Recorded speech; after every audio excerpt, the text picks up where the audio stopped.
To continue our St. Patrick's Day celebration, I recently had the chance to visit Celtic Irish Dance Academy here in Studio City, where I learned a little history about the art form at their upcoming World Championship qualifiers, and I even got to test my legs with a little lesson.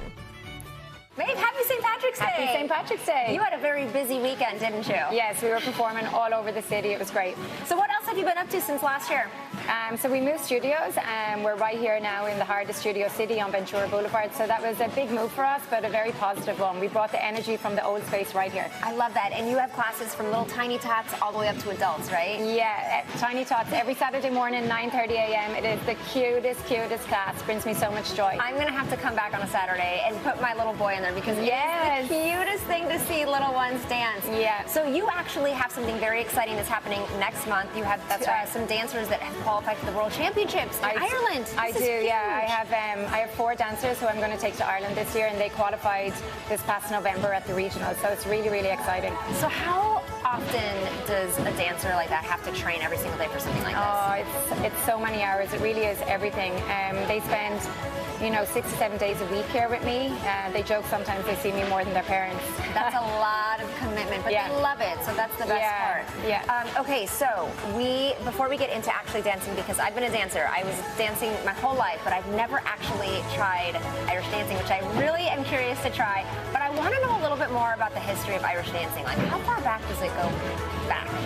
Yeah, Irish dance, wow. I mean, it's been around for hundreds and hundreds of years.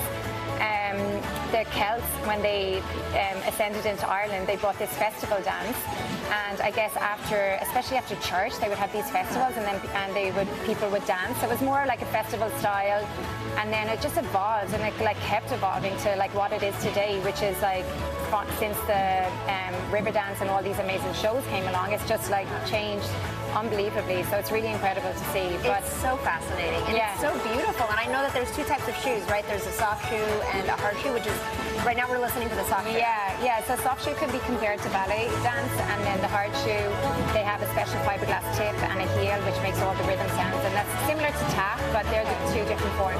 Is there a form that you start off with first when you put kids into? Yeah, I generally you'll see in a tiny tots class, if you put them in those hard shoes, I'll be skating all over the place. So you generally learn chaos. You generally learn the soft shoe first. That's how I teach it anyway, and I think most people do. And you learn a basic reel or a light jig. I love that. Okay, well, I think I'm ready. Can you put me in? I'd love to teach you. Absolutely. Don't judge. Not at all. I've never done this, so pretend I'm a little tiny tot. Let's go. Yes, we're ready. Let's do it. Okay. It's been a while since I put these shoes on.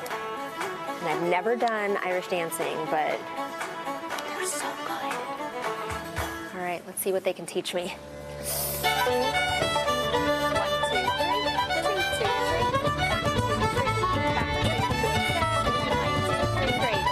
2, 3.